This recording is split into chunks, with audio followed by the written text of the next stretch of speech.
먼저 읽습니다. 사울이 주의 제자들에 대하여 여전히 위협과 살기가 등등하여 대제사장에게 가서 다메섹 여러 회당에 가져갈 공문을 청하니 이는 만일 그 도를 따르는 사람을 만나면 남녀를 막론하고 결박하여 예루살렘으로 잡아오려 함이라. 사울이 길을 가다가 다메섹에 가까이 이르더니 호련히 하늘로부터 빛이 그를 둘러 비추는지라. 땅에 엎드려져 들음에 소리가 있어 이르시되 사울아 사울아 내가 어찌하여 나를 박해하느냐 하시거늘. 대답하되 주여 누구니이까? 이르시되 나는 내가 박해하는 예수라. 너는 일어나 시내로 들어가라. 내게 행할 것을 내게 이를 자가 있느니라 하시니.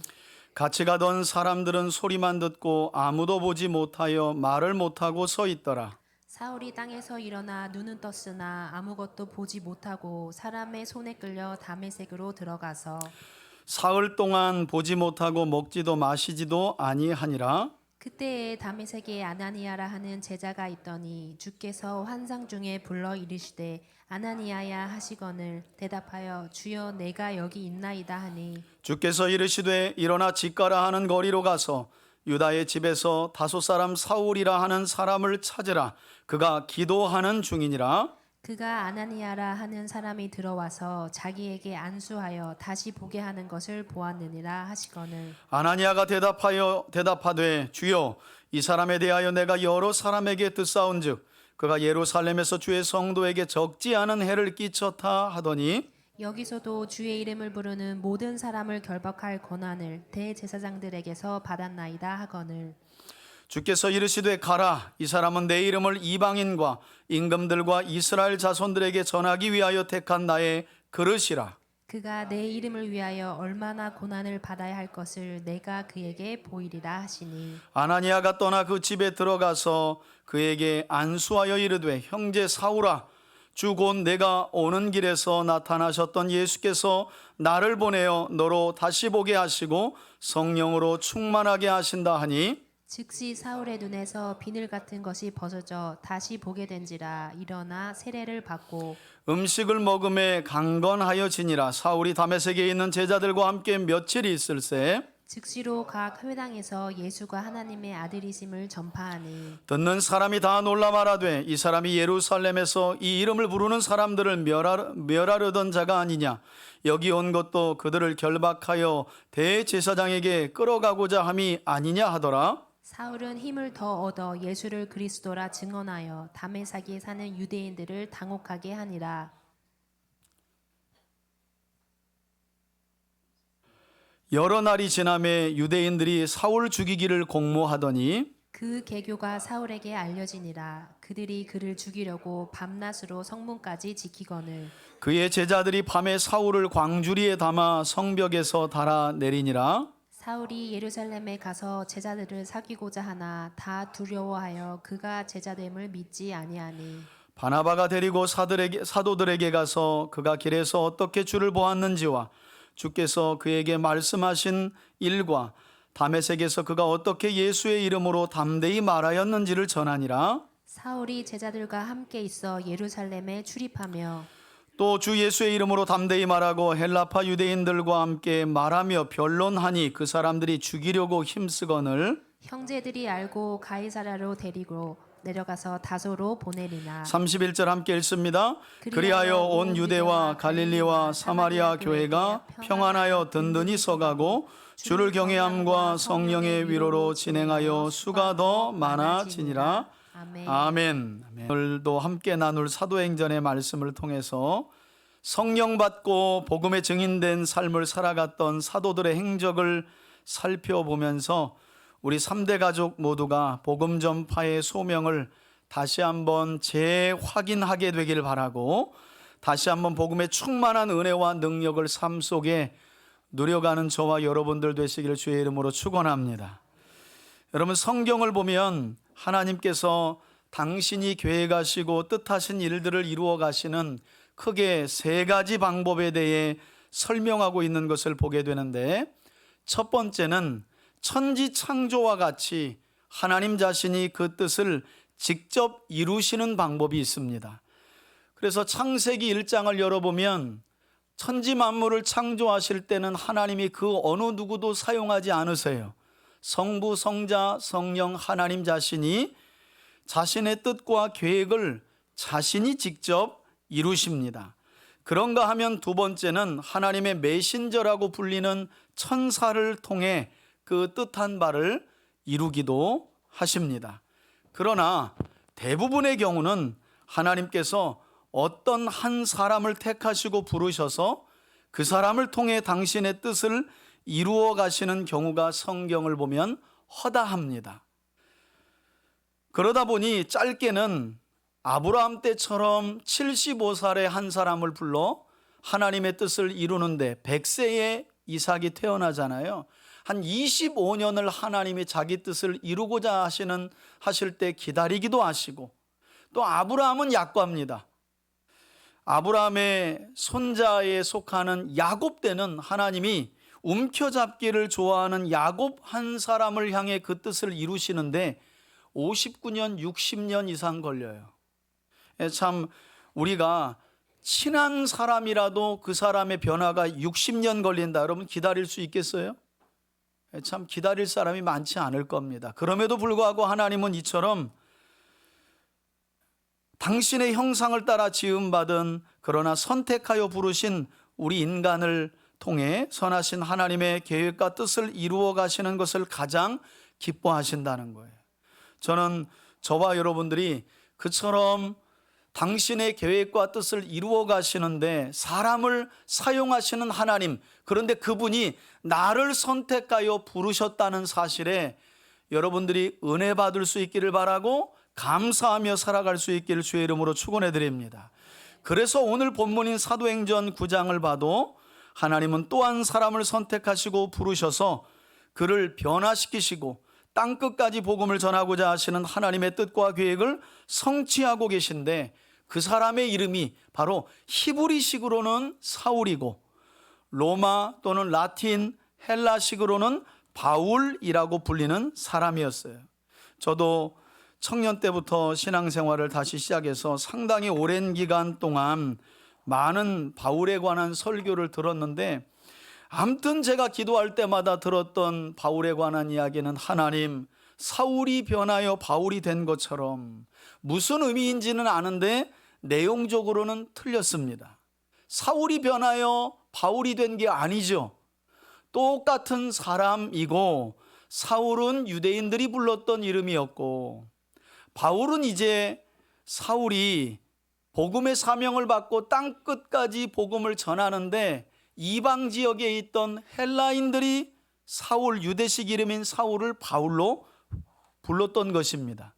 그런 점에서 사울이 변하여 바울이 됐다라고 하는 표현은 성경적으로 맞지 않은 거예요.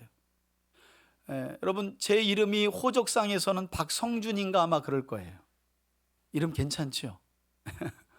아무튼 족보가 이상하게 되면서 큰아버님께서 가족 전체 이름을 다 바꿔서 족보에 올렸어요. 저는 어렸을 때부터 영화라고 불렸는데 족보에는 성준인 거예요. 그래도 성준이나 영화나 뭐예요?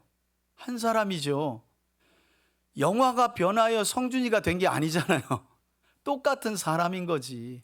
그런데 하여튼 제가 이렇게 어렸을 때부터 바울에 관한 설교를 들으면서 사울이 변하여 바울이 됐다는 이야기를 얼마나 귀가 닳도록 들었는지. 여러분, 아닙니다. 똑같은 사람을 두고 다른 언어로 이름을 불렀다는 거예요. 특별히 사울의 회심 사건이 사도행전 안에서는 얼마나 중요했던지 오늘 사도행전 9장뿐만 아니라 이제 앞으로 보게 될 22장에서 한 번 더 나오고, 여러분 한 번 더 나오는 정도가 아니라 거의 9장의 내용을 그대로 싣습니다. 22장에서만 나오냐? 아닙니다. 26장에 가서 다시 한번 사도 바울이 다메섹 도상에서 부활하신 예수님을 만나 회심한 사건은 26장까지 해서 총 사도행전 안에 무려 3번이나 아주 자세하고 길고 반복해서 강조하고 있는 것을 보게 돼요. 그만큼 사울의 회심 사건은 하나님의 역사, 특별히 복음이 어떻게 땅끝까지 전해지게 되었는지, 하나님이 어떻게 예수 그리스도의 십자가의 죽으심과 부활을 땅끝까지 증거하도록 하셨는지, 그 일을 설명하는 데 있어서 빠질 수 없는 사건과 일이 바로 바울의 회심이었다는 것입니다. 그럼 1절부터 함께 살펴보도록 하겠습니다. 1절입니다. 누가요? 사울이.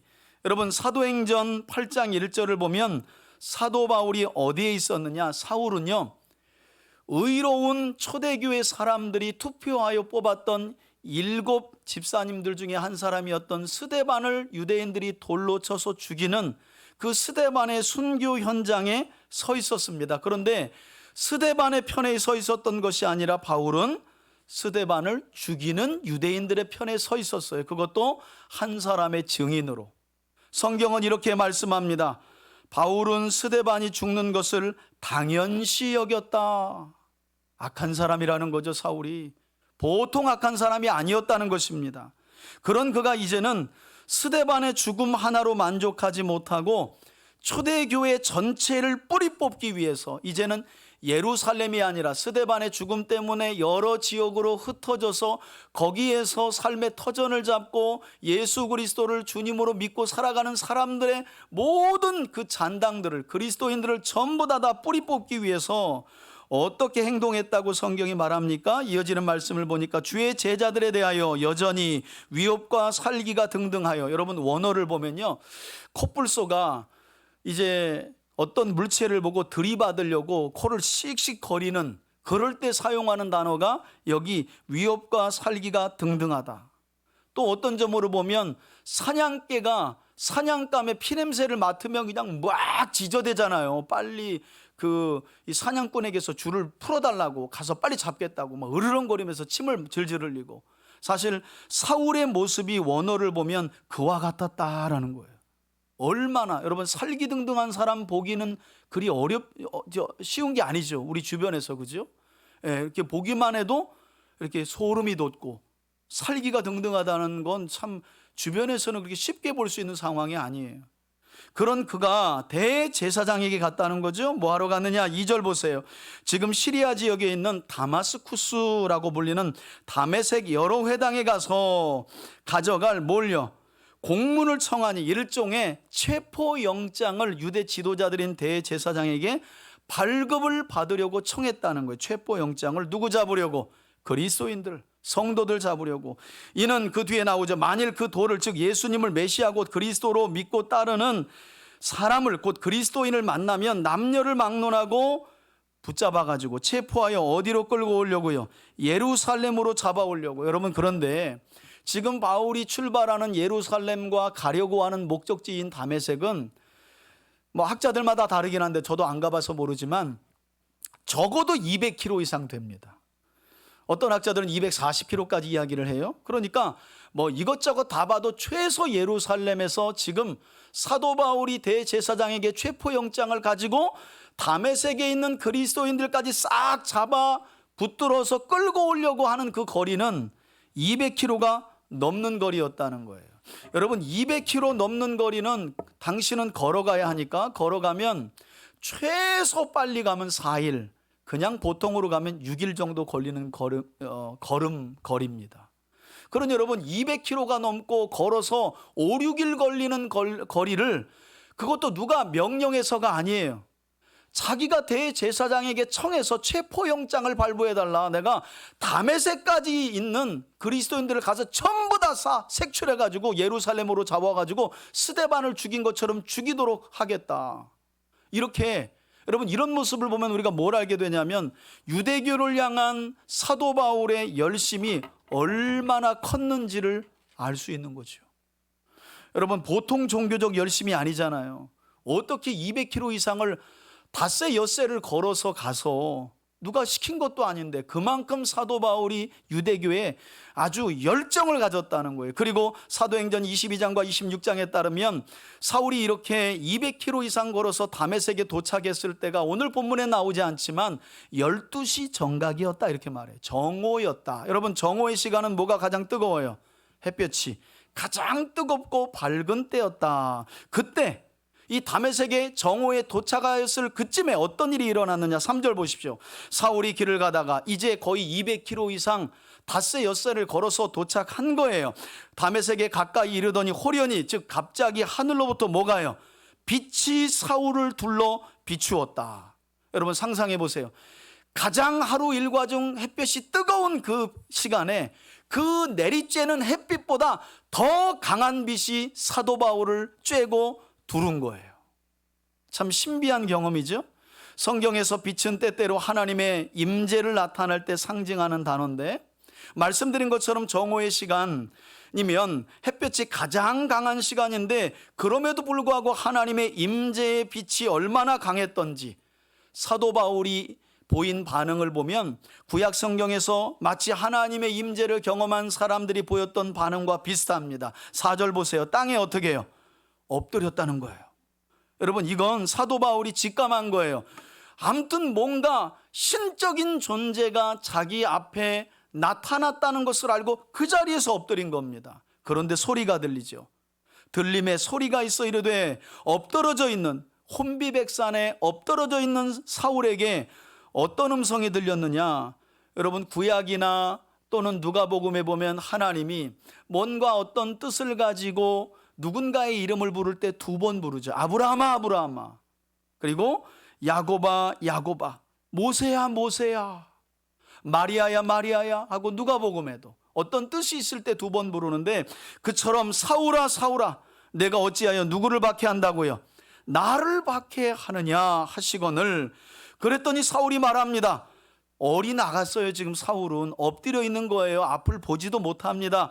주여 누구시니까? 여러분, 이 말 때문에 아니 바울이 예수님을 알아본 거 아니냐라고 착각하시는 분이 있어요. 여러분, 여기서 주여는 뭔가 신성한 존재의 음성이 들리니까 아무튼 누구십니까? 이렇게 말한 거예요. 선생님, 뭐 이런 뜻이에요. 예수를 주로 고백한 게 아닙니다. 도대체 내 앞에서 말씀하시는 당신 누굽니까? 그랬더니 뭐라 그래요? 나는 내가 박해하는 누구라고요? 예수라, 예수라. 이런 음성이 너무나 분명하게 들린 거예요. 여러분, 앞선 본문을 보면 사울이 부활하신 예수님을 만난 일은 없었습니다. 다시 말해 지금 이 장면은 사울과 하나님이신 예수님이 첫 번째 만나는 첫 대면의 장면이에요. 그런데 예수님이 언제 사울을 봤다고 이런 말씀을 하실까요? 왜 너 나를 핍박해? 왜 너 나를 박해하는 거야? 이렇게 지금 주님이 엎드려 있는 사도 바울에게, 곧꾸러져 있는 사도 바울에게 따져 물은 거예요. 지금 첫 대면에. 여러분, 이것은 실제로 사울이 예수님을 박해했다는 말이 아니라 지금 바울은 대제사장에게 체포영장을 받아서 누구 박해하러 가는 중이었어요? 그리스도인들, 성도들. 여러분, 성경은 우리 성도와 그리스도인들을 머리 되신 예수 그리스도의 몸된 뭐라고 불러요? 지체라고 부르죠. 지체.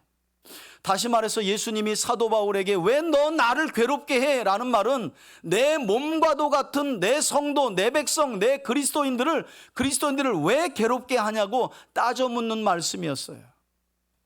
어떤 점에서 이 말씀은 교회의 몸된 우리 성도들의 고통을 우리 주님도 어떻게 한다는 거예요? 한번 따라합시다. 함께 느끼십니다. 여러분, 옆에 있는 분 한번 손 잡아 보시고요. 주님이 우리의 고통을 함께 느끼십니다. 당신은 혼자가 아닙니다. 할렐루야. 여러분, 예수님은 주님의 몸된 지체인 우리 삶의 고통, 특별히 믿음으로 인하여 당하는 성도들의 아픔과 고통을 다 느끼시고 마치 당신이 고통당하는 것처럼 느끼시고 그렇게 우리와 함께 그 고통을 나누시는 분이신 줄 믿습니다. 자, 사울이 이렇게 강렬히 내리쬐는 빛 가운데 들려진 예수님의 음성에 어리둥절하고 있을 때 6절을 보시면 또 다른 음성이 들리죠. 너는 일어나 시내로 가라. 내가 행할 것을 내게 이를 자가 있느니라 하시니. 저는 사실 이런 예수님의 말씀이 이해가 안 됐어요. 왜냐하면 제가 말씀드린 것처럼 이제까지 사울이 한 일은 스데반을 돌로 쳐서 죽인 일과 또 지금 체포영장을 받아서 그리스도인들을 싹 잡아들여가지고 죽이려고 가는 길이었는데, 그렇다면 부활하셔서 사울 앞에 나타나신 예수님은 그를 징계하시거나 심판하시는 말씀을, 내 이놈 너 이제 죽었다 이렇게 말씀하셔야 맞는데, 너 다메섹으로 들어가면 직가라고 하는 그 메인 스트리트, 그 거리가 있는데 그리로 가. 내가 너에게 만나게 할 사람이 있어 라고 하면서 사도 바울을 오히려 책망하거나 저주하거나 심판하는 메시지가 아니라 그를 인도하는 메시지를 주셨다는 거예요. 여러분, 이게 놀라운 은혜 아니겠어요? 죽어 마땅한 사도 바울의 표현에 의하면 나는 예수 믿기 전에 죄인 중에 괴수다라고 표현했던 이 박해자 사울에게 부활하신 예수님은 먼저 찾아가신 분이었고, 그리고 그에 대해서 저주나 심판을 하신 것이 아니라 내가 너로 하여금 만나게 할 사람이 있으니 그에게 가라 하고 그를 인도하셨다는 거예요. 그리고 이어지는 7절을 보면 이 모든 일들이 있었지만 사울과 함께 그리스도인들을 체포하려고 갔던 사람들은 더 멘붕이 와가지고 그 상황을 알아먹지 못했다 그러죠. 같이 가던 사람들은 소리만 듣고 아무도 보지 못하여 말을 못하고 그저 어떻게 멍하니 서 있었다. 8절을 보면 이때 사울이 땅에서 엎드러졌다가 일어납니다. 드디어 일어나요. 그리고 나서 눈을 떴어요. 이제 신의 음성이 그친 것 같아서. 아직도 여러분, 사울은 지금 자기 귀에 들려진 음성이 누가 한 음성인지 모릅니다. 다만 그 음성이 그치자 이제 고개를 쳐 들은 거예요. 그런데 아무것도 안 보였다는 거죠. 그런데 그때 여러분, 아무것도 안 보인 게 바울이 눈을 안 떠서가 아니라 바울이 눈을 뜨는데도 안 보이는 거예요. 못 봤다는 거예요. 그래서 결국 다메섹 도상에서 엎드러진 이 사울을 누가 끌고 가요? 사람들이 부축해가지고 어디로? 다메섹, 유다의 집에 가려고 했던 게 목적지였거든요. 그래서 그 유다의 집에 들어갔더니 9절입니다. 사흘 동안 3일 동안 바울은 너무 큰 충격에 빠져가지고 보지도 못하고 먹지도 못하고 어떻게 해요? 마시지도, 여러분 이건 완전히 뭐 했다는 거예요? 식음을 전폐했다는 말이에요. 여러분, 사울이 이 사흘 동안 보지도 못하고 먹지도 못하고 그리고 마시지도 못하며 느꼈을 경험을 한번 여러분들 생각해 보세요. 일생에 이런 충격이 어디 있겠어요? 나는 지금 하나님의 뜻이라고 여기는 그 일이 뭐예요? 나사렛 예수를 메시아라고 믿는 이 이단자들을 붙잡아서 모조리 죽이는 것이 자기가 믿는 여호와 하나님을 위한 최고의 헌신이고 최고의 믿음이라고 믿었던 그에게 강렬한 빛으로 나타나신 부활하신 예수님이 하시는 말씀이 왜 너 나를 괴롭게 하냐? 왜 너 나를 힘들게 하냐? 네가 왜 나를 대적하느냐라는 음성을 들었으니, 아니 지금 바울은 최고의 믿음과 헌신을 하나님께 보이는 과정이었는데 그 자리에 나타나신 하나님이신 예수님은 아니 그건 나를 대적하는 거야, 네가 나를 박해하는 것이야 라고 하는 음성을 들었으니 사도 바울이 그야말로 멘붕이 오지 않았겠어요? 정신이 아마 나갔을 거예요. 여러분, 한편으로 이런 바울의 모습에서 우리가 깨달아야 할 부분이 뭐냐? 잘못된 종교적 신념과 열심이 얼마나 위험한지도 우리가 알 수 있는 거죠. 여러분, 이것은 교회 밖에 있는 사람들에게만 해당되는 것이 아닙니다. 교회 안에서도 마찬가지입니다. 교회 안에 들어와서 주의 말씀을 통해 성부와 성자와 성령이 하시는 일을 알지 못하고 하나님이 누구신지 어떤 분이신지를 알지 못하면 사람은 교회 안에 와서도 자기 일을 해요. 누구의 열심을 가지고? 자기 열심을 가지고. 그런데 하는 일마다 어떤 신념을 가졌을까요? 이걸 하면 하나님이 최고로 기뻐하실 거야 라는 열심을 가지고 한다는 거예요. 그런데 그걸 몰라요. 그게 하나님을 더 나아가서는 하나님을 대적하고 하나님이 기뻐하지 않는 일을 한다는 것조차 몰라요. 왜 모를까요? 말씀을 알지 못하니, 하나님이 누구이신지를 알지 못하니 마치 부활하신 예수님께서 나타나셔서 그 말씀을 들려주었던 사도 바울과 같은 일들이 얼마든지 우리 주변에 있을 수 있다는 거예요. 아니 우리에게도 그럴 수 있다는 거예요. 나는 교회를 위해 열심을 내는 것일 수 있지만 그 열심이 내 열심일 때, 하나님의 말씀을 벗어난 열심일 때 사람들이 다치죠. 상처받고 교회가 어지러워지고 오히려 그것이 하나님을 대적하는 일들이 얼마든지 될 수 있다는 거예요.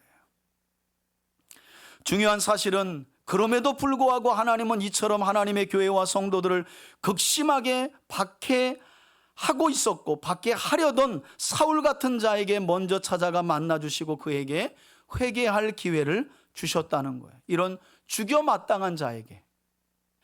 자, 사울이 이와 같은 상태에서 사흘 보내는 동안에 부활하신 예수님은 사울을 도와줄 또 한 사람을 찾아가 만나셨는데요. 여러분, 저는 성경 전체가 그렇지만 오늘 본문을 볼 때도 사울의 회심에 여러분들이 중점을 두시면 안 돼. 성경은 사울 책이 아니에요. 사울에게 안수하여 성령을 받게 했던 아나니아가 어떤 사람인지를 소개하는 책도 아닙니다. 성경은. 마지막에 예루살렘 교인들이 두려워 떨고 있을 때 바울이 어떤 사람인지를 해명해 주었던 멘토와 같은 바나바를 설명해 주는 책도 아니에요. 성경은 하나님이 누구이신지를 가르쳐 주시는 책이에요. 그래서 여러분, 사도 바울의 회심을 읽을 때에도, 회심에 관한 말씀을 들을 때에도 그를 만나 주시고 찾아가 주시고 박해자인 사울을 어떻게 변화시키셔서 어떤 사람으로 만드시는지, 그분이 누구이신지에 대해서 저와 여러분들이 눈과 마음을 둘 수 있기를 축원합니다. 바울한 사람을 변화시키려고 주님이 이번에는 아나니아를 찾아가세요. 10절입니다. 그때에 다메섹에 유대 이름으로는 하나냐라고 불리는데 아나니아라는 제자가 있더니 주께서 환상 중에 아나니아를 부르십니다. 아나니아야 하시거늘 그가 주님 제가 여기 있는데요. 그랬더니 11절에 부활하신 주님이 아나니아에게 말씀하시죠. 너는 지금 일어나라. 다메섹 거리인 직가라 하는 거리로 가면 유다라고 하는 사람의 집에 지금 사흘 동안 먹지도 마시지도 그리고 보지도 못하고 있는 누구를 만날 거라고요? 다소 사람 사울을 만날 것이다. 그를 찾으라. 그가 뭐 하는 중이래요? 기도하는 중이라. 여러분, 그러니까 지금 예수님이 설명하시는 이 내용이 아니었으면 우리가 3일 동안 먹지도 보지도 마시지도 않고 지냈던 사울이 뭐 했는지 알 수 없는 거죠. 그런데 사울은 뭐 하고 있었어요? 기도하고 있었어요. 이 강렬하게 자신에게 내리쬐는 빛과 그 빛 가운데 들려진 음성이 무엇인지 기도하고 있었다는 거예요. 여러분, 저는 여러분들이 하나님을 알아가는 과정이 이처럼 조금은 좀 심사숙고할 수 있기를 바라고, 새롭게 하나님을 더 깊이 알아가기 위하여 기도할 수 있는 저와 여러분들이 되기를 주의 이름으로 축원합니다. 여러분, 저는 부끄러운 이야기일 수도 있지만 하나도 부끄럽지 않아요. 저는 목사가 된 이후에 제가 종종 말씀드리지만 2011년 11월에 제가 성경 강좌에 갔다가 신구약 성경 66권에 기록된 하나님의 심정을 듣고 새벽 5시부터 11시까지 눈물을 흘렸습니다. 바울 같은 이런 고차원적인 체험은 아니지만 제 인생이 그걸 바꿔놔 버렸어요. 여러분, 그때만 해도 저는 개척할 생각, 교회는 꿈도 안 꿨고요. 저 같은 게 무슨 교회를, 그런 능력도 저는 없었고 그렇게 성경을 가르칠 만한 실력도 없었습니다. 그런데 4박 5일 동안 하나님의 말씀을 풀어줄 때 그 말씀이 들렸고 그 말씀 속에서 드디어 하나님이 누구이신지를 더 깊이 알게 됐어요. 그리고 5일 동안 울었습니다. 아침 5시부터 창밖을 보면서, 아마 옆에 계신 목사님들이 거기에 250여 명이 있었는데 저놈은 도대체 어떤 죄를 지었길래 저렇게 창가에 앉아가지고 새벽 5시부터 11시까지 우나 그랬을 거예요. 그런데 그때 하나님을 말씀을 통해 깊이 만난 그 은혜가, 그 체험이, 그 만남이, 인격적인 만남이 제 인생을 바꿔놨어요. 그리고 기도하게 하셨고, 아마 아내가 그때는 참 심각했어요. 여러분, 왜냐하면 제가 내려와서 3개월을 말을 안 했어요. 제가 상당히 유쾌한 사람인데, 그랬더니 한 달쯤 지났을 때 담임 목사님이 저에게 찾아왔어요. 부목사님, 왜 그래? 무슨 일이야? 왜 말을 안 하는 거야? 말이 나와야 말을 하죠. 이 목사는 됐고 성경은 잘 모르겠고 여기서 그만두고, 여러분, 제가 성경 모른다 그랬더니 또 목사님 또 성경 더럽게 안 봤나 보다. 저는 대학원 때 한 달 동안 집을 나간 일이 없어요. 어머니, 저는 교도소에 들어가니까 밥이나 넣어주세요 하고 제 방에서 성경 읽기만 한 사람이에요. 그런데도 성경 잘 모르겠더라고요. 그래서 고민이 된 거예요. 하나님, 제가 여기서 정직하게 목사직 내려놓고 그냥 나가서 성실하게 일하고 직장 다니면서 하는 게 낫겠어요. 왜? 너무 무서웠어요. 하나님을 알고 나니까 하나님의 뜻대로 살아가는 것까지는 어떻게 누굴 붙들고 가겠는데 내가 그걸 가르치는 건 안 되겠더라고요. 그런데 저희 아내가 내가 1년 동안 뒷바라지를 해볼 테니 한번 교회 사역 그만두고 말씀 연구에 전념하라, 이 음성이 저에게 큰 위로와 힘이 돼가지고 그때부터 제가 사역은 못 그만뒀어요. 일이 많아가지고. 사역이 끝나면 저녁 시간에 밥 먹고요. 애기들 어렸을 때인데요, 제가 새벽 2, 3시까지 성경을 정리하기 시작합니다. 그리고 딱 2시간 자고 새벽기도 차량 운행 나가야 돼요. 그렇게 1년을 꼬박했어요. 그랬더니 성경이 열려요. 그렇게 부분만 보이고 잘 모르겠던, 그리고 뭔가 은혜를 끼쳐야지 하고 성경을 봤던 그 성경이 그게 아니라 그냥 하나님의 심정과 마음이 읽혀져요. 거기서부터 제 설교와 모든 사역이 변화되기 시작했고, 여러분 저는 그때가 30대 중반이 안 됐습니다. 제가 33살 4살이었기 때문에 저는 뭐 교회 개척은 생각도 안 하고 그냥 적당하게 부교육자 생활하고 월급 잘 받으면 되겠지, 그런 생각만 했어요. 그런데 주님의 교회가 왜 세워져야 하는지, 제가 죽어도 하나님의 몸된 교회 안에 세우는 게 왜 중요한지를 알고, 그때는 제가 얼마나 충만했던지, 아무튼 무인도에 성경 한 권만 놓으면 내가 살겠더라고요. 무인도라도 나는 예배하며 살 수 있겠더라고요. 그 마음을 주실 때 제가 3대 교회를 개척하게 된 거예요. 여러분, 바울이 저하고 비교가 되겠습니까마는 그런 일생일대에 큰 충격을 받았다는 거예요. 여러분 온 우주의 주인이신 하나님을 오늘도 여러분들이 예배 가운데 만나는데 충격이 없고 그냥 담다디 담다디 담다디 담 하면 큰일이라는 거예요. 은혜도 없고 감동도 없고 지금 어디에 와 있는지도 모르고. 여러분, 그럴 수 있습니까? 우리가 지금 예배하고 이 자리에 계시는 그분이 창조주요 구원의 주요 마지막 때에 온 세상을 심판하시고 주의 백성들에게 영원하신 기업인 하나님의 나라를, 영생을, 구원을 선물로 주실 그분을 우리가 목전에 두고 있는데 바울과 같은 상태일 수밖에 없는 거예요. 여러분, 신비주의를 말하는 건 아닙니다. 해롱해롱 돼가면서 이상한 짓 하고 그걸 말하는 게 아니에요. 바울은 지금요, 말하자면 한 200km로 달려가다가 그냥 정면으로 빵 하고 사고가 난 거예요. 그냥 그 자리에서 그냥 뭐 어떻게 할 수가 없는 거예요. 그때 하나님이 지금 아나니아를 통해 그에게 보내시는 거죠. 여러분, 12절을 보십시오.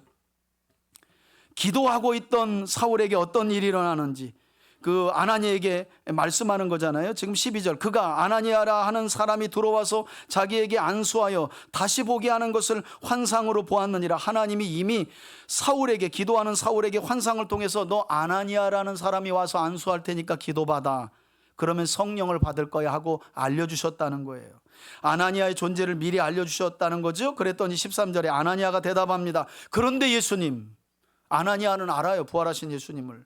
그런데 주님, 제가 이 사람에 대해서 여러 사람들의 말을 들었는데 그는 이미 이 다메섹에 오기 전 예루살렘에서부터 믿는 사람들을 전부 다 붙잡아가지고 박해하던 자라고 하던데요.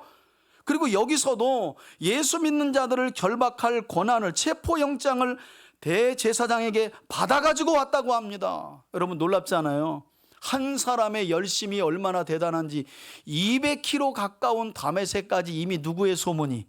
사울의 소문이 난 거예요. 저는 저와 여러분들의 믿음과 하나님을 향한 우리의 신앙이 수원을 넘어 서울까지 들려질 수 있기를 축복합니다. 우리 3대 교회 공동체의 신실한 믿음이 교회 사이즈와 상관없이 저 교회 가면 하나님을 바르게 알 수 있고 믿을 수 있고 예배할 수 있고 섬기며 살 수 있다고 하는 소문이, 욕심 내려놓겠습니다, 수원까지는 아니어도 이 평택시 안에 널리 퍼져나갈 수 있기를 주의 이름으로 축원합니다. 여러분, 생각해 보세요. 아유, 그 교회에 그 사람 다닌데, 그런 소문은 제발 안 났으면 좋겠어요. 사도 바울은 거꾸로예요, 거꾸로. 그의 악명이 다메섹까지 200km 떨어진 거기까지 이미 나버린 겁니다. 여러분, 이처럼 사울에 관해 우려 섞인 말을 전했던 아나니아에게 예수님이 말씀하십니다. 주께서 이러시되, 우려 섞인 말은 알겠는데 주님은 뭐라 그러세요? 단호하게 가라 그래요. 아나니아에게 가라. 사울은 내 이름을 이방인과 임금들과 이스라엘 자손에게 전하기 위해 택한 나의 뭐라고요? 나의 그릇이라. 그가 내 이름을 위하여 얼마나 고난을 받아야 할 것을 내가 그에게 알릴 것이다 하시니. 여러분, 이것은 우리에게도 마찬가지죠. 하나님은 그리스도 예수님을 믿기 전 저와 여러분들이 살아오면서 지은 모든 죄악들에 대해서는 결코 묻지도 따지지도 않으시는 하나님이신 줄 믿습니다. 고린도서에 나와 있는 말씀처럼 누구든지 그리스도 안에 있으면 새로운 피조물이라 이전 것은 지나갔으니 보라 새 것이 되었도다. 할렐루야. 여러분, 오늘도 그리스도 안에 있는 저와 여러분들은 그리스도 안에서 새로운 피조물이 된 줄 믿습니다. 이전 것은 보지 않는다는 거예요. 하나님은 지난 것을 묻지 않는다는 거예요. 그래서 아나니아의 염려를 알지만 너는 일어나서 가. 내가 사울을 택했어. 이렇게 주님이 말씀하신 거예요. 여러분, 이런 놀라운 하나님의 은혜와 사랑이 있었기 때문에 1940년대에 일어났던 여순 반란 사건 때, 여러분 여순 반란 사건 알죠? 여수 순천에서 반란 사건이 일어나가지고 거기서 이 공산당원들이 그들의 신념과 반대되는 사람들을 무자비하게 죽였거든요. 이때 두 청년이 죽어요. 총에 맞아서. 이 두 청년이 목사 아들입니다, 여러분. 그의 이름이 안재선이에요. 안재선이 공산당원이 안재선. 청년들 둘을 그냥 무고죄로 죽여버려요. 그냥 너희들 반란자하고 죽여버려요. 근데 더 충격인 건 이렇게 두 청년이 형제인데 두 청년을 죽인 그 안재선이라는 청년을 죽임당한 두 청년의 아버지가 양아들로 데려와요. 그분이 손양원 목사님입니다, 여러분. 이게 십자가의 사랑만 가능한 거예요. 용서와 자비를 베풀어 주시는 그리스도의 십자가 사랑이 있었기 때문에 도무지, 여러분 어떻게 자기 아들을 둘을 총으로 쏴 죽인 그 자를 양아들로 데려옵니까? 이건 불가능한 거예요. 그런데 누구 안에 있으면? 그리스도 안에 있으면 가능한 거죠.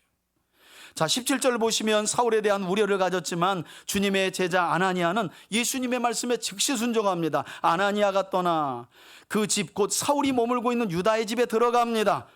그에게서 그리고 안수하죠. 그리고 가장 먼저 뭐라 그래요? 한번 따라합시다. 형제 사울아. 여러분, 저는 이 대목에서 왜 성경이 아나니아를 주님의 제자라고 소개하는지 알겠어요. 여러분, 주님의 제자는요, 나의 선입견과 나의 모든 생각을 내려놓는 사람을 주님의 제자라고 말해요. 여러분, 어떤 선입견이 있었어요? 사울은 예루살렘으로부터 여기까지 그리스도인을 박해하러 온 스파이일 수 있습니다. 그러니 저는 그에게 못 갑니다. 그런데 주님은 뭐라 그래요? 일어나 가라. 그는 나의 택한 그릇이라. 내가 온 세상에 복음을 전하기 위해 택한 나의 그릇이라는 주님의 말씀에 아나니아는 뭘 내려놔요? 선입견을 내려놔요. 여러분, 저는 오늘 이 시간 이후로 여러분들 주변 사람들뿐만 아니라 우리 교회 공동체 안에서 가졌던 사람들에 대한 선입견을 내려놓을 수 있기를 축원합니다. 왜 내려놔야 되냐면 예수님이 그 사람을 새로운 피조물이라고 말씀하고 있기 때문이에요. 목사님, 저 사람요, 제가 세상에서 다 겪어본 사람이에요. 저 사람 조심하세요. 저 사람 우리 교회 왔는데요, 저 사람 사람 안 돼요. 그렇게 말하는 그 사람이 사람이 안 된 거예요. 여러분, 변화의 주권자는 하나님이십니다. 그냥 나를 보면 되는 거예요. 내가 죄인 중에 괴수였다는 사실을 항상 성도들은 잊어버려요. 그리고 자기에게 잘못하고 실수하는 사람들의 그것만 바라보면서 그래서 안 된다고, 저것 때문에 안 된다고. 사실 그 사람은 그거보다 더한데. 여러분, 왜 아나니아가 제자예요? 너 가라. 사울은 이제 내가 택한 그릇이야. 그러니까 다 내려놓고 가서 형제 사울아 이렇게 부르잖아요. 이건 교회 공동체 안에서만 불려지는 이름이에요. 형제 사울아. 여러분, 아나니아가 지금 사울을 경험했습니까? 그하고 대화라도 한번 나눠봤습니까? 아닙니다. 아나니아의 생각에는 사울 이코로 그리스도인들을 잡아 죽인 죽일 놈, 아주 악한 놈. 그런데 주님이 내가 그를 택했다, 그 한마디에. 여러분, 이 자리에 있는 저와 여러분들 모두는 주님이 택한 사람인 줄 믿습니다. 그러면 주님이 보시는 그 시선으로 우리가 서로를 바라봐야 하고 기대해야 되고, 주님이 더욱 변화시켜 그리스도의 훌륭한 믿음의 사람으로 세울 것을 기대하며 나아가야 될 줄 믿습니다. 형제 사울아 이렇게 불렀죠. 그러면서 하는 말이, 주 곧 내가 오는 길에 나타나셨던 부활하신 예수님이 나를 너에게 보내어 다시 보게 하고 성령으로 충만하게 하신다 하니, 이것 때문에 자기 모든 생각을 내려놓고 사울에게 찾아간 거예요. 여러분, 제발 가세요. 자존심 좀 내려놓고 제발 가세요. 제발 한 해가 가기 전에 가서 손을 좀 내밀어 보세요. 그래야 예수님 믿는 사람답잖아요. 주님이 먼저 우리에게 손을 내밀어서 우리가 하나님의 자녀가 됐잖아요. 그러면 올해가 가기 전 깨어진 관계에 있다면 그 사람의 실수로 관계가 깨어졌을지라도 전화 한번 해주세요. 그리고 나 그거 잊었어 라고 좀 말해주세요. 그게 안 돼요. 나는 큰 은혜를 받았는데 도무지 나에게 죄를 지은 사람은 용서가 안 돼. 여러분, 그러니 신앙생활이 되겠습니까? 그러니 용서가 되겠습니까? 그러니 어떻게 주님을 사랑할 수 있겠습니까? 이건 불가능한 겁니다. 아나니아는 주님이 이렇게 하라고 하셨어. 그래서 왔어요. 18절에 그랬더니 그 즉시 안수하자마자 사울의 눈에서 비늘 같은 것이 벗어졌고 드디어 사울이 뭐하게 됐대요? 보게 되었고 일어나 물세례를 받습니다. 그리스도 예수의 이름으로 물세례를 받아요. 그리고 나서 사흘 만에 일어나서 음식을 먹음에 어떻게 해요? 강건하여졌다. 여러분, 이후에 기록된 사도행전 19장을 보면 지금 이런 사울의 모습을 보면 여러분 충격적일 수 있는데, 사도행전 19장으로 이제 10장만 뒤로 가면 어떤 일이 있냐면, 이렇게 누군가의 도움을 받아 안수기도 받고 성령을 받았던 사울에게서 어떤 하나님의 능력이 드러나느냐, 성경은 이렇게 말해요. 사울이 그가 두르고 있던 일할 때 쓰는, 그가 장막을 치는 사람이었기 때문에 일할 때 있는 앞치마와 그가 늘 사용하던 손수건을 병든 자에게 얹기만 해도 병이 고쳐졌고, 할렐루야, 귀신이 떠나갔다는 거예요. 여러분, 사도 바울에게 그런 능력이 임해요. 하지만 그런 능력을 가졌던 사도 바울이라도 그의 신앙생활 초기에는 이렇게 하나님의 철저한 인도하심 속에 누군가의 도움을 받았다는 거예요. 몰라요, 우리가 사울과 같은 사람일 수 있고, 아직 대부분의 경우는 그렇지 않죠. 우리는 인격적으로 예수 그리스도를 만났으니까. 그렇다면 우린 아나니아 편에서 한번 우리 입장을 생각해 볼 필요도 있죠. 지금도 눈이 가리워져 가지고 신앙생활을 오래 했다고 하는데 아직도 하는 거 보면, 여러분, 제가 보이면 여러분도 보이지 않겠어요? 저건 신앙생활이라고 말할 수 없는데, 신앙생활은 저렇게 하면 안 되는데 하는 분들을 우리 교회로 인도해 오세요. 하나님이 그들의 눈에 씌워진 그 비닐을 벗겨주실 줄 믿습니다. 진리의 말씀과 성령으로 하나님을 인격적으로 만나게 하시고 그들의 믿음을 바른 믿음으로 세워주실 줄 믿습니다. 사도 바울에게서 이런 놀라운 일이 일어난 거죠. 그리고 20절을 보니까 그 즉시로 사도 바울은 각 회당에서 예수가 하나님의 아들이심을 전파하니 듣는 사람이 다 놀라가지고, 유대인들이 놀랐다는 것인데요, 이 사람이 예루살렘에서 이 이름을 부르는 자들을 멸하던 자가 아니냐. 아니, 우리 유대교에 속해가지고 유대교의 원수인 그리스도교인 사람들, 저 그리스도인들을 죽이려고 했던 자가 옥튀기 거꾸로 와가지고 회당에서 예수가 하나님의 아들이심을 선포하고 있는, 이게 도대체 뭔 일이냐 하고 깜짝 놀란 거예요. 그가 여기 온 것도 그를 결박하여 대제사장에게 끌고 가고자 함이 아니었더냐 하더라. 대체 어찌된 영문이냐는 거죠. 하지만 이런 유대인들의 반응에도 아랑곳하지 않고 사울은 22절 더욱 뭘 얻어? 힘을 얻어 예수를 그리스도라고 증언하여 다메섹에 사는 유대인들을 어떻게 했대요? 여러분, 복음에는 능력이 있는 줄 믿습니다. 여러분, 잘 들으셔야 돼요. 왜 내 신앙생활에 힘이 빠지는가? 복음을 전하지 않기 때문입니다. 여러분, 복음을 전하지 않으면 기도만으로 안 돼요. 여러분, 예배만으로 안 됩니다. 복음을 전하지 않으면 힘을 얻지 못해요. 그리스도인들은. 왜 요즘에 내 신앙생활에 자꾸 힘이 빠지고 미지근해지는 것 같은 걸 자꾸 다른 데서 찾지 마세요. 복음을 전하지 않기 때문이에요. 예수 그리스도의 십자가의 죽으심과 부활이라고 하는 놀라운 구원의 소식인 복음을 닫아버리면 여러분, 힘을 얻지 못한다니까요. 신앙생활에 늘 넘어지기 쉽고, 그리고 왔다 갔다 해요. 위아래로 왔다 갔다 하고 좌우로 왔다 갔다 하고. 여러분, 복음을 전해보세요. 복음을 전해보면 희한하게 영적인 그리스도인의 DNA가 살아납니다. 그리고 복음의 능력은 그런 것만이 아니에요. 내가 복음을 전하는데 내가 선포한 복음이 내 삶의 문제를 해결해 버려요. 질병도 고치고, 해결되지 않는 사람과의 관계도 해결해 버리고, 고민되어서 그렇게 잠을 못 자던 문제도 내가 선포한 복음이 내 삶의 능력으로 나타나는 줄 믿습니다. 믿음이 떨어지는 이유는 그거예요. 다른 데서 찾지 마세요. 기도도 마찬가지지만 복음을 전해보시라는 거예요. 그러면 바울이 여러분 어디서 힘을 얻었겠어요? 복음을 전할 때 힘이 나는 거예요. 연말 모임이 이제 앞으로 여러분들 많이 가시잖아요. 그때 이렇게 연말 모임에 왔는데 인상 쓰고 있는 사람이 있다니까요. 그 사람에게 슬그머니 가서 이제 나올 때 되지 않았어? 한번 얘기하는 거예요. 뭔 일이야? 무슨 고민인데? 야, 자기야, 우리 교회 한번 나와봐. 우리 목사님 설교 잘해. 와서 하나님 말씀 들어봐. 하나님이 반드시 자기 문제 해결할 거야. 여러분, 이게 복음이지 다른 거 있어요? 연말 모임 그렇게 꼭 하시길 바래요. 저는 가봐야 다 목사님들 모임이라. 여러분, 이와 같이 회심한 바울이 더 열정적으로 유대인들에게 예수님이 하나님의 아들이심을 전했다 그래요. 23절 보세요. 여러 날이 지나며 유대인들이 결국 사울을 죽이기를 공모합니다. 이제는 안 되겠다. 저놈 저거 죽여야 되겠다는 거예요. 역사의 아이러니죠. 사울은 뭐 하려고 다메섹에 왔어요?